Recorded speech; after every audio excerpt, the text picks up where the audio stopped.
한판 인터뷰 시간입니다. 이재명 더불어민주당 대선 후보의 상징적인 공약하면 저는 기본소득이 가장 먼저 떠오르는데요. 그런데 이 공약을 비판했다가 민주당 당원 자격정지라는 징계를 받은 분이 있어서 논란이 되고 있습니다. 제주대학교 의학전문대학원 이상희 교수님 오늘 스튜디오로 직접 한번 모셔봤습니다. 교수님 안녕하세요. 네, 안녕하십니까. 네, 이상희 교수입니다. 네, 이 진 작가님이랑 김 소장님이랑도 인사 나누시죠. 안녕하세요. 네, 작가님 안녕하십니까. 네. 안녕하세요. 소장님. 예. 지난 11월 말에 징계를 받으셨는데 이유가 진짜 단순히 기본소득 비판이라고 생각을 하시는 겁니까? 어떻습니까? 뭐 그거죠. 기본소득 제가 포퓰리스트라고 이야기했거든요. 네네. 이재명 후보님은 기본소득 포퓰리스트다. 그리고 또 대장동 게이트의 당사자다. 그리고 강압적 승리를 굳히신 분이다. 강압적 승리. 그 경선에서. 네네. 그리고 또 해당 행위를 하고 계신 분은 이재명 후보님이다. 해당 행위를 반복적으로 하고 계신다. 그렇게 제가 말씀을 드렸죠. 그때 그게 이제 예. 근데 이거는 견해잖아요. 제 견해죠. 근데 이게 징계 대상이에요? 그렇습니다.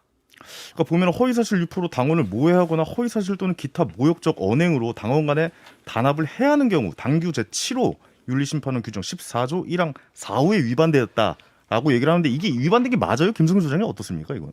이게 지금 그 말씀하신 부분이 청원 내용이었던 거죠. 청원하신 네, 분들이 이런 문제로 징계해달라고 한 거고 네. 실제 징계 과정에서도 이 내용만 가지고 소위가 된 거였습니까? 이게 징계를 수많은 사람들이 이제 징계해달라고 요청이 들어오면 그거를 이제 검사가 기소하듯이 기소를 하는 거거든요. 누가 그 송영길 당 대표가 기소를 하는 겁니다. 사실상 당권자들이 이제 기소를 하면 네. 그러면 이제 윤리심판원에서 이제 판단을 하지 않습니까? 그렇죠. 그 기소된 항목이 이제 이거인 거죠. 공식 기소 항목이. 근데 이게 사실이 아니라 이거는 견해잖아요.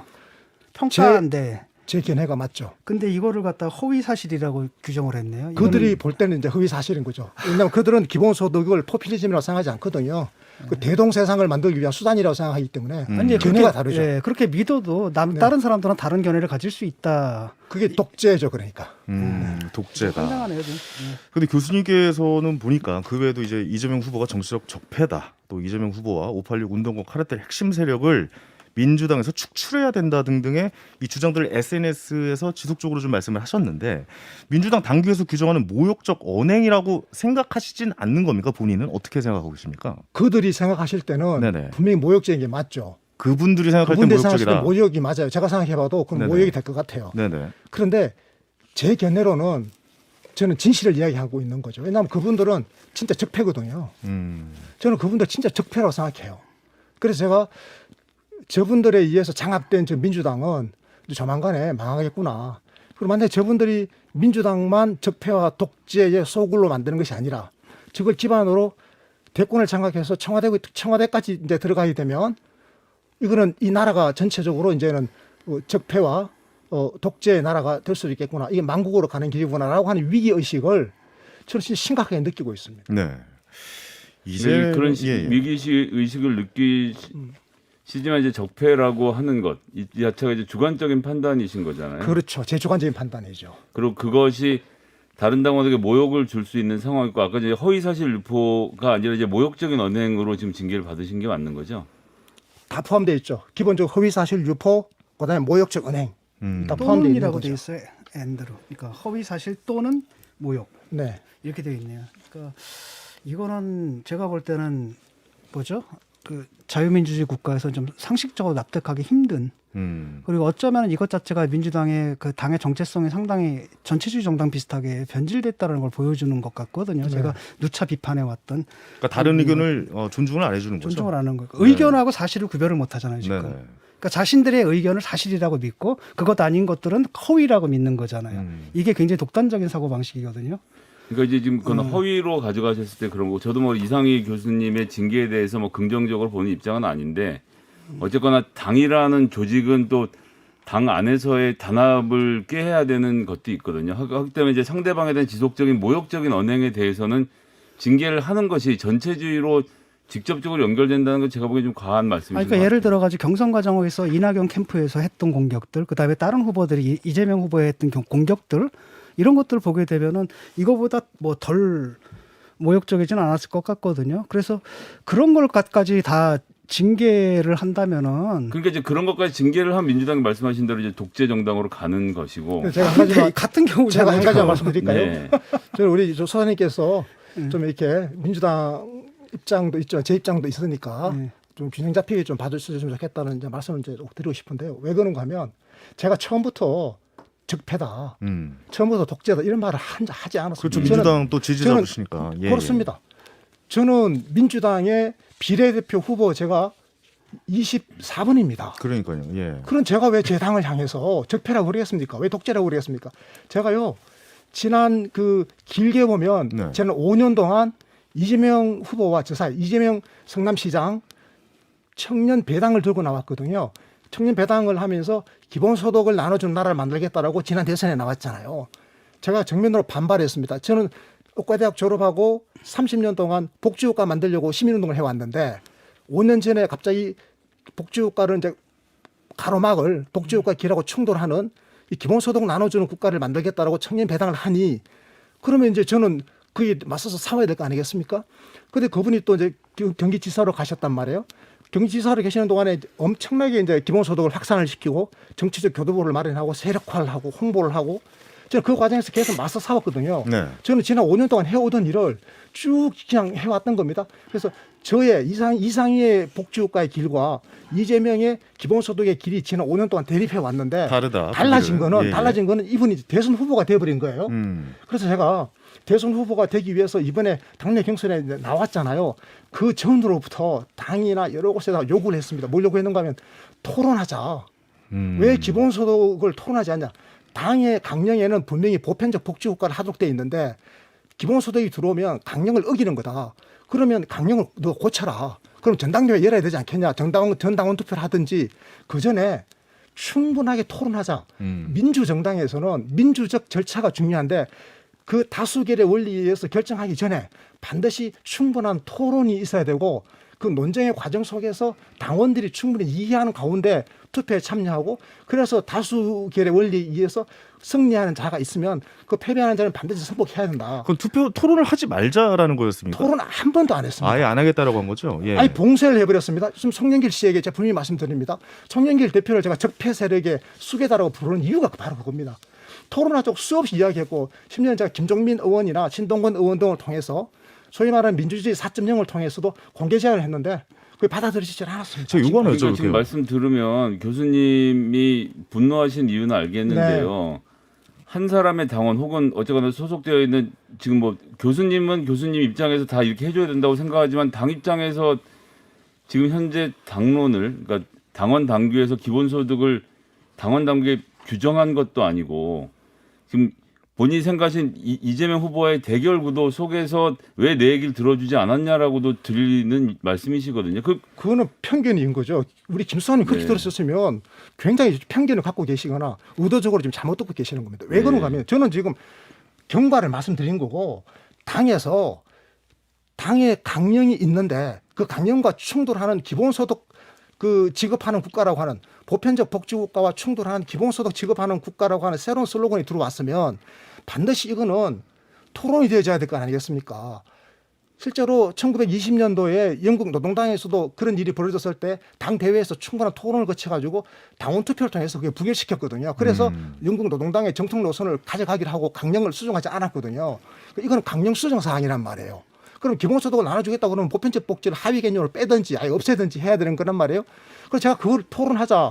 만약에 그렇다 그러면 저는 깨끗하게 승복했죠. 1829님께서 질문해 주셨는데 저도 이거 좀 궁금해가지고 여쭤볼게요. 그러니까 지금 이렇게 반대를 하시는 게 기본소득 자체가 문제라고 보시는 건가요? 아니면 이재명 후보가 주장해서 반대를 하시는 건지 이거 궁금해하시는 분들 꽤 많으신 것 같거든요. 기본소득 자체가 저는 망국적이라고 생각하는 겁니다. 기본소득 자체가 문제다. 기본소득을 도입하게 되면 보편적 복지국가를 할 수가 없게 돼요. 왜냐하면 이게 작동 원리가 완전히 다릅니다. 보편적 복지국가의 보편적 복지라고 하는 거는 필요에 상응하는 지원이 있는. 기본소득 자체가 보편적 복지 아닌가요? 그게 잘못된 거죠. 잘못된 생각입니까? 기본소득은 보편 지급입니다. 그래서 보편 지급인데 무조건적 무차별적입니다.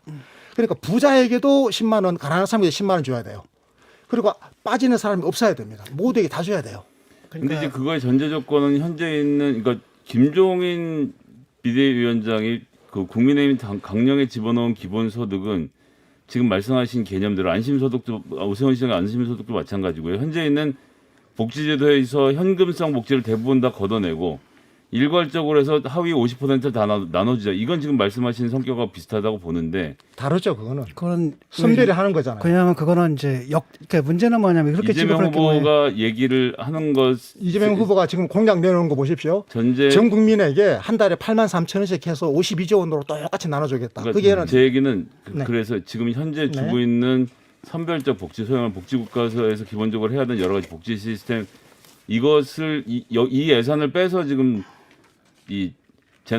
죄송합니다. 기본소득을 다 나눠주자고 이재명 후보가 주장하고 있다는 말씀이신가요? 그런 거죠. 그러니까 기본적으로 기본소득과 보편적 복지는 작동의 원리가 다르기 때문에 이게 둘을 섞어 놓으면 물과 기름처럼 따로 놀게 되는데 그럼 따로 놀게 되면 각자 재정을 필요로 해요. 그런데 우리 국가는 한정된 재원의 원칙 때문에 재정이 화수분이 아니잖아요. 국민이 내는 세금으로 재정은 조성되는 건데 한정된 재정을 그러면 어디에 써야 되느냐 하는 문제가 생기는 겁니다. 왜? 작동 원리가 서로 다르기 때문에. 기본소득을 나눠주려면 이재명 후보 방식대로 하면 전 국민에게 83,000원씩을 매달 나눠주려면 52조 원이 필요합니다. 그럼 52조 원이면 얼마나 큰 돈인가 하면요. 우리가 내년도에 국민이 내는 국세 있죠. 국세 세수가 내년에 343조 원입니다. 작년에는 300조 원이었고요. 343조 원 중에 52조 원을 가지고 기본소득으로 나눠주고 나면 그러면 이제 보편적 복지는 계속 확대돼야 되는데 저출생 고령화 시대에 이 복지 수요를 충당을 할 재간이 없는 거기 때문에 결국에 뭐 국토 보유세라든가 이런 지점에 대해서 좀 세수를 더 걷겠다라고 이야기를 하고 있는 게 있거든요. 거기에 대해서는 뭐 어떻게 더 거치지 못할 것이다라고 거기에 보고 탄소세를 계십니까? 포함해서 이야기를 그렇죠. 하고 있는 거죠. 후보는. 국토 보유세, 탄소세 해봤자 그치 수요는 실제 세금은 얼마 안 됩니다. 그리고 그거는 실질적으로 실현 가능성도 없고 실현 가능성이 그거는 없다. 국가 세수로 네. 들어오는 게 아니고 네네. 그거는 걷어서 바로 나눠주는 것이기 때문에 재정에 포함되지도 않습니다. 그래서 그러니까 그거는 완전히 다른 개념이고요. 다른 개념이다. 그리고 예. 저 국토 보유세를 하게 되면 기존에 있는 그 세수 기존에 있는 종부세 같은 걸 또 폐지를 해야 되는 겁니다. 폐지가 전제가 돼 있기 때문에 아주 역진적인 방식이기 때문에 본인들도 이제 내려놓은 거잖아요. 예, 사실 뭐 탄소세 같은 경우에는 또 뭐 거의 모든 나라에서 그 탈탄소 전환을 위한 비용들을 좀 그렇습니다. 사용하고 있고 그다음에 또 하나는 뭐냐면 탈탄소가 되게 되면 그 재원이 사라지는 거거든요. 그렇습니다. 그런 목적세죠. 문제가 있는 거고 또 하나가 이런 건데 그 강남은 교수를 보니까 저는 알겠더라고요. 사실 이게 지금 우리가 갖고 있는 저는 이제 좌파인데 저거 사회민주적 정통 노선하고 너무 다르다. 이게 도대체 어디서 나왔느냐 했더니 그 기본소득 그 위원회에 들어가 계신 강남은 교수가 이게 자본주의에서 사회주의로 이행하는 과도기다. 이렇게 규정한 걸 보고 좀 충격을 좀 받았거든요. 그거는 그분의 말씀이 아니고 빰빠레이스라고 예. 이 저 벨기에에 있는 학자인데 이 빰빠레이스가 쓴 책이 나와 있습니다. 21세기 기본소득이라고. 그 이 책에 이게도 이제 그런 개념들이 나와 있고 예. 이 세계적인 석학들에 의하면 예. 이게 이제 기본소득이라고 하는 게 사실은 뜻은 좋은 겁니다. 뜻은 사회 구성원 모두의 완전한 자유를 보장하겠다, 국가가. 그럼 물질적 자유부터 보장돼야 완전한 자유가 보장되니까. 그러려면 이제 기초생계비를 전 국민에게 똑같이 국가가 지급하는데 그거는 모든 국민의 타고난 권리다. 그래서 배당받을 권리, 그래서 우리가 배당이라는 말을 쓰는 겁니다. 기본소득에서는. 그래서 저는 이제 그런 권리는 존재하지 않는다고 보는 거거든요. 네. 그래서 그 권리를 인정하는 이 기본소득의 원리가 220년 전에 공상적 사회주의자들 있지 않습니까? 네. 그들의 이념이었기 때문에 과거에는 한때 공상적 사회주의 이념이었다. 220년 전에. 하지만 현대에 와서는 이 극도로 불안정한 이 양극화의 자본주의가 사회주의를 넘어서 공산주의로 가기 위한 하나의 중간 다리로서 이걸 쓸 수 있다. 이게 이제 기본소득론자들의 일부 주장 중에 있습니다. 제가 한번 하나 여쭤볼게요. 지난주 이 방송에 출연한 이장한 전 경기부지사 같은 경우에 지금 현재 세계적으로 한 36군데에서 기본소득을 실험하고 있다.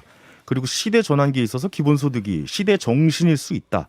기본소득은 역진성의 측면보다는 경제를 진작시키는 측면이 강하다. 이런 주장을 했습니다. 여기에 대해서 반론을 하실 수 있겠습니까? 그건 다 사실이 아니죠. 다 사실이 아니라 없는 이야기죠. 어떤 이유를 근거로 그게 이제 경기 진작에 도움이 되냐? 네. 경기 진작에 도움이 하나도 안 되죠. 하나도 안 된다. 예를 들어서 이재명 경기지사가 1조 4천억 원을 가지고 경기도민 그 1,400만 명에게 10만 원씩 나눠줬잖아요. 그 돈을 1조 4천억 원을 저보고 지출하라고 그러면 그건 1조 4천억 원을 가지고 하위 소득계층에게 두텁게 지급하고 상위 50%에게는 지급 안 하겠습니다. 그렇게 되면 한계 소비 성향이 높은 하위 소득계층은 돈이 없어서 지금 못 쓰고 있는데 돈 주면 다 쓰죠. 그런데 상위소득계층에게 간 돈은 이게 잠겨버린단 말이에요. 왜냐? 자기가 원래 쓰도록 돼 있던 거를 그 돈을 안 쓰고 이 돈으로 대신 써버리기 때문에 이 돈은 사실상 저축으로 잠겨버리기 때문에 그러니까 시장 경제의 활성화에 도움이 안 되는 겁니다. 그러니까 경제학에 이게 ABC만 알더라도 그런 소리를 못 하는 겁니다. 그러니까 경제 효과가 없는 거죠. 경기 활성화 효과가.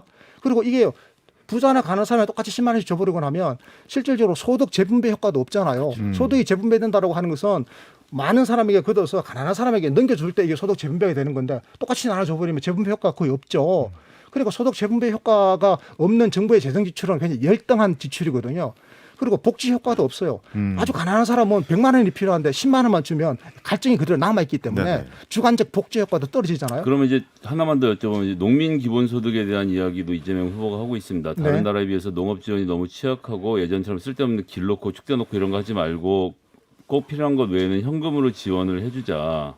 그리고 뭐 아시겠지만 지금 쌀 비축금, 쌀을 농사를 짓는다는 이유로 지금 돈을 주고 있는 쌀 지불금을 주고 있는데 이거 자체가 그냥 어떤 의미에서 부자 농민들이 더 받는 돈으로 되어버린 성격도 있지 않습니까? 그래서 이것을 현금으로 해서 농민 기본소득을 주자는 주장을 하시는데 어떻게 이것도 이제 필요한 범위에서 정하는 현금 지원 정책 이런 건 좀 어떻게 보십니까? 그건 기본소득이 아니죠.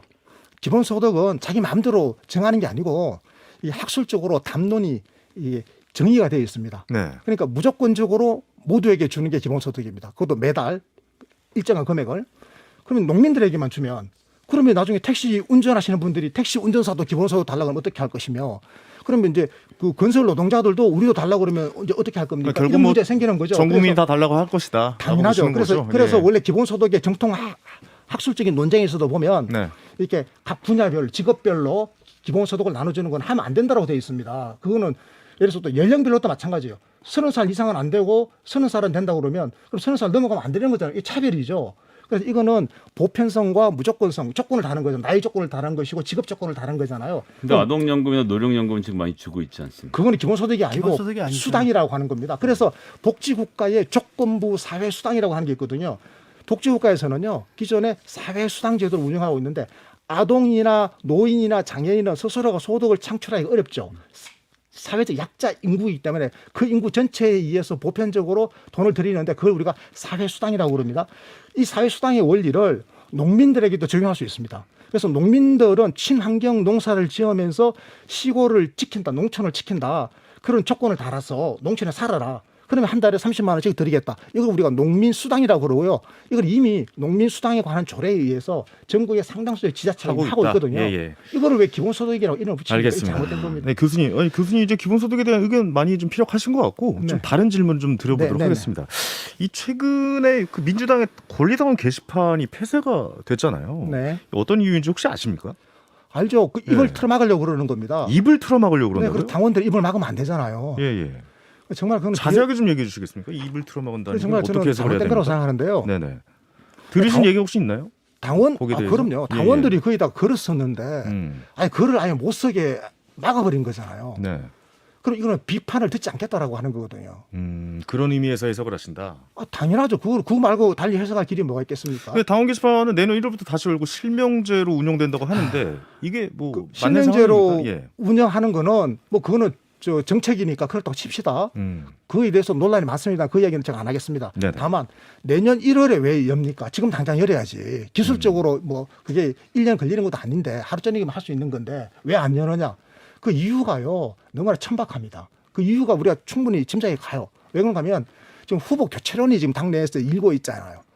그러니까 이걸 지금 뭐 그 공식적으로 논란의 장을 안 만들어 주려고 그러니까 이제 내년 1월 되면 이제는 후보 교체론이 나올 시기가 지나버리거든요. 그때 되면 무슨 후보 교체하겠습니까? 1월 넘어가지고 쉽지 않죠. 12월이 한참 지금 뜨거울 때인데 요 한 달을 갖다가 그냥 당원들 입을 털어막아버리는 역할을 하려고 그렇게 한 거죠. 김준호 소장님, 이거 네, 후보 교체론이라는 게 사실 뭐 실현 가능성도 없고 그냥 당원들 자유롭게 얘기하게 놔둬도 될 것 같은데 사실은 근데 그렇잖아요. 지금 국민의힘 게시판 같은 경우에도 매일 올라오는 길에 이준석 탄핵 거의 100%거든요. 당에 대한 공격들. 그다음에 하여튼 그런 건데 거기도 그대로 운영이 되고 있고 그런 다음에 또 저 홍준표 후보 같은 경우 계속 지금 뭐 경선 이후에도 공격하고 있지 않습니까? 때로는 상당히 모욕적인 발언까지 해가면서 그런데도 뭐 당에서 징계한다는 얘기는 없는 것 같고 그런 이걸 보게 되면 좀 뒤바뀐 것 같아요, 뭔가가. 그러니까 민주당이 그 자유주의 정당의 정체성을 상당히 상실해 버리고 이런 식으로 당 간 게시판을 폐지하거나 이견을 가진 사람을 징계하거나 이런 것들이 일상화되는 분위기거든요. 그렇습니다. 제가 그래서 심각하게 생각하는 것이 지금 민주당 지도부는 저는 완전한 적폐라고 생각하는 것이 이분들이 대체적으로 지금 586 운동권 출신의 아주 그 징벌들이거든요. 이분들이 오랫동안 그 군사정부에 항거해 오시면서 그 전두환 독재의 모습을 스스로가 자기도 모르는 사이에 아마 보고 배운 게 아닌가 이런 생각이 들 정도로 이분들은 두 가지 특징이 있습니다. 하나는 무식해요. 공부를 안 해요. 공부를 안 해요. 젊었을 때 그 성과를 가지고 지금까지 살고 있는데 제가 그분들에게 개인적으로 보면 계속 공부하라고 책도 주고 하는데 공부를 통 안 해요. 시대 정신에 대한 성찰 의식이 없어요. 두 번째, 그리고 이게 기득권을 차지했잖아요.